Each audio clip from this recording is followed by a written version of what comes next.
নির্যাতন, ধর্ষণ, নিপীড়নের যে সংবাদগুলো আমরা পাচ্ছি তাতে ছাত্র সমাজ শঙ্কিত, সাধারণ জনগণ শঙ্কিত হয়েছে। আমরা এই ধরনের পরিস্থিতি চাইনি, এই পরিস্থিতি কোনোভাবে কাম্য নয়। বাংলাদেশে গণ অভ্যুত্থান সংগঠিত হয়েছে, সেই গণ অভ্যুত্থানের স্পিরিটকে ধারণ করে পুরো বাংলাদেশ এক এবং ঐক্যবদ্ধ রয়েছে, ছাত্র সমাজ এক এবং ঐক্যবদ্ধ রয়েছে।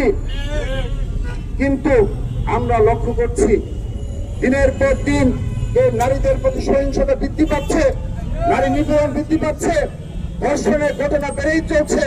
কিন্তু আমরা গণতান্ত্রিক ধারায় যে বক্তব্য, সেই বক্তব্যগুলো সরকারের নিকট থেকে শুনতে পাচ্ছি।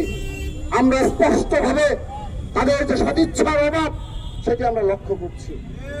আমরা আবারও বিনীতভাবে অনুরোধ জানাচ্ছি, ইতিমধ্যে আপনারা লক্ষ্য করেছেন ঢাকা বিশ্ববিদ্যালয় সহ বাংলাদেশের সকল শিক্ষা প্রতিষ্ঠানের আমাদের বোনেরা ভাইয়েরা রাজপথে নেমে এসেছে।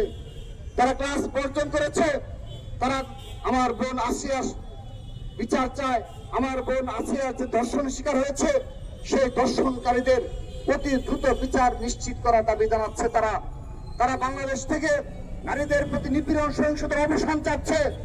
আমরা বাংলাদেশ জাতীয় ছাত্র দল আমাদের এই ভাই বোনদের প্রতি সর্বাত্মকভাবে সমর্থন জানাচ্ছি।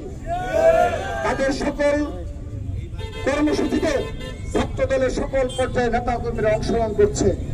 আমরা তাদের প্রতি সমর্থন জানাচ্ছি এবং আগামীতেও আমাদের বোন আসিয়ার ধর্ষণকারীদের বিচার সুনিশ্চিত না হওয়া পর্যন্ত আমাদের বোনদের সাথে ভাইদের সাথে আমরা রাজপথে রয়েছি এবং ছাত্র দল এককভাবে আলাদাভাবে রাজপথে সর্বাত্মকভাবে থাকবে।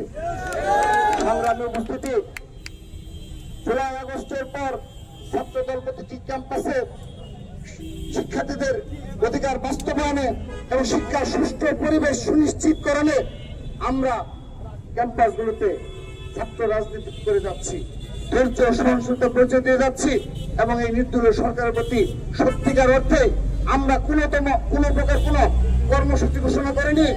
তাদের কর্মকাণ্ডে ব্যাঘাত ঘটে এমন কোন কর্মসূচি ছাত্রদল আজকের দিন পর্যন্ত ঘোষণা করেনি। কিন্তু যদি এ ধরনের ঘটনা অব্যাহত থাকে, যদি নারী নিপীড়ন অব্যাহত থাকে এবং সুষ্ঠু বিচার আমরা না পাই, আমরা বলতে চাই অতি শীঘ্রই ছাত্রদল আবারও রাজপথে নামতে বাধ্য হবে এবং সেই কর্মসূচির মাধ্যমে আমরা বিশ্বাস করি হয়তো আপনাদের কাছে ব্যাঘাত ঘটবে, আপনারা আমাদের দাবি মানতে বাধ্য হবেন। আমরা সেই ধরনের পরিস্থিতি সৃষ্টি করতে চাই না। আমরা অনুরোধ জানাচ্ছি বাংলাদেশের পুরো ছাত্র সমাজের মনোভাবকে বোঝার চেষ্টা করেন। এই আসিয়ার ধর্ষণকারীদের বিচার অতি দ্রুততম সময়ে নিশ্চিত করেন। আরেকটি কথা বলে চাই, সেটি হলো আসিয়ার ঘটনাটি একটি প্রতীকী স্বরূপ আমাদের হৃদয়কে নাড়া দিয়েছে, বাংলাদেশের ছাত্র সমাজের সাধারণ জনগণের বিবেককে নাড়া দিয়েছে। কিন্তু এই আসিয়ার মতো আমাদের হাজার হাজার বোন রয়েছে যারা প্রত্যন্ত অঞ্চলে বিগত সময়ে নির্যাতনের শিকার হয়েছে, নিপীড়নের শিকার হয়েছে, কিন্তু সমাজ ব্যবস্থার কারণে লোকলজ্জার ভয়ে, পরিবারের ভয়ে সেই ঘটনাগুলো আলোর মুখ দেখেনি। আমরা এই ধরনের সমাজ ব্যবস্থা বিলুপ্তি চাই। আমরা এই ধরনের সমাজ ব্যবস্থার সংশোধন চাই, যেখানে আমাদের বোনেরা কোন প্রকার অন্যায়ের শিকার হলে আইনের আশ্রয় পাবে এবং এই সমাজ তাদেরকে গ্রহণ করবে। আমরা সে ধরনের সমাজ ব্যবস্থা চাই।